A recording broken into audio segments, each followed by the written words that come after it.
சமீபத்துல ஒரு படம் பார்த்தேன். பிரதீப் ரங்கராஜன் நடிச்ச வெளியான மமிதா அவங்க நடிச்ச வெளியான அந்த டியூட் படம் பார்த்தேன். எனக்கு ஆக்சுவலி பார்க்குற இன்ட்ரெஸ்டே இல்ல. லவ் டுடே பார்த்தேன். லவ் டுடே வந்து நல்லா இருந்துச்சு கொஞ்சம் பார்க்கறதுக்கு. அதனால வந்து நான் பார்த்தேன். ஐ மீன் நல்லா இருந்தது மீன் அதுலயுமே நெறைய இருந்தாலுமே கடைசியில வந்து அவங்க 2 பேர் தான் சேர்ந்தாங்க. லவ்க்குள்ள எவ்ளோ பெரிய சண்டை, சந்தேகங்கள் எவ்வளவோ வந்தாலுமே வந்து கடைசியில அவங்க சேர்ற மாரி காமிச்சிருப்பாங்க. அது ஒரு நல்ல ஒரு கிளைமாக்ஸா இருந்துச்சு.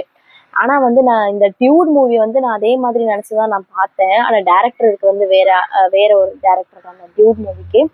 ஆனா வந்து ஓகே படம் நல்லா இருக்கும். அதே மாதிரி ஃபன்னா இருக்கும்னு பார்த்தேன்னா, எவ்ளோ கேவலமான ஒரு கான்செப்ட்டோட எடுக்க முடியுமோ அவ்வளவு கேவலமா இருந்தது இது.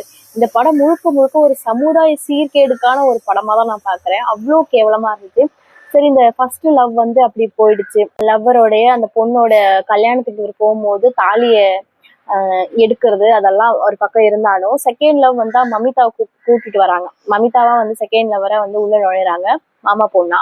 ஸோ அது நல்லா இருந்துச்சு. அந்த பொண்ணு வந்து ரொம்ப பியூரா அவனை லவ் பண்றா அப்படிங்கிற மாதிரி தான் கொண்டு போச்சு.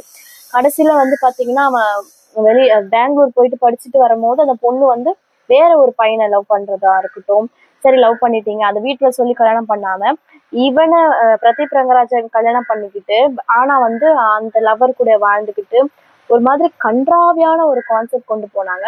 அவ பிரெக்னென்ட் ஆகுறா. அந்த பேபி வந்து பாத்தீங்கன்னா லவ் பண்ண பையனோட தான். ஆனா இவங்க 2 பேரும் கல்யாணம் ஆயிட்டு ஒரு ஃபேமிலியா இருக்காங்க. எல்லாரும் பிரதீப்போட குழந்தைன்னு தான் நினைச்சிருக்காங்க. ஃபைனலி வந்து அந்த பையனுடைய குழந்தைன்னு சொல்லிட்டு வெளியே வருது. கடைசி அந்த பிரதீப் தியாகியா காட்டுறாங்களா இல்ல ஒரு எப்படி காட்டுறாங்கன்னு எனக்கு புரியல. எனக்கு ரொம்ப கேவலமா இருந்துச்சு இந்த படம். ரொம்ப மொக்கையா இருந்துச்சு இந்த படம். இன்னொன்னு என்னன்னா இதுல வந்து லவ் ஃபெயிலியர் ஆனா வந்து ஓகே தான்.